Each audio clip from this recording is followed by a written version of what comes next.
নবী সাল্লাল্লাহু আলাইহি সাল্লামকে ছোট্টবেলায় জন্মের পরে, শুনতেছেন সবাই, জন্মের পরে মা আমেনার কোলে যখন নবী, তখন আল্লাহ তাআলা ফেরেশতাদেরকে পাঠাইছে, ফেরেশতারা আমেনার কোল থেকে আমার বন্ধুকে একটু উঠায় আনো, ও বন্ধুরে কোলের থেকে আনো।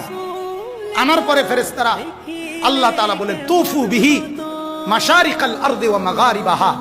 আহা, আল্লাহ তাআলা বলেন ফেরেশতারা পূর্ব থেকে পশ্চিম পর্যন্ত দিক দিগন্তে চতুর্দিকের সৃষ্টি জগতে আমার বন্ধুকে একটু ঘুরাও, আর আমার সমস্ত সৃষ্টি মাখলুকাতকে বলো যে তোমরা সবাই বন্ধুকে দেখো। বন্ধু আমি কেমন বানাইলাম, বন্ধু আমি কেমন বানাইলাম। আল্লাহ বলছে ফেরেশতাদেরকে ওই আসমানকে বলো, এই আসমান দেখো মাওলা তার বন্ধুকে কেমন বানাইছেন, দেখো নাকটা দেখো, চোখটা দেখো, কান দেখো, হাত দেখো। ছোট বাচ্চা জন্ম নিলে মানুষ সবাই কোলে নিয়ে দেখায় না, দেখলেই মানুষ একবারে তার বাবার মতো, ঠিক না, একবারে তার মার মতো। আরে নাকটাতে পুরো তার নানির মতো, ঠিক না, কানটাতে একবারে তার বড় ভাইয়ের মতো, বলে কিনা এমন বাচ্চাকে দেখে কিনা।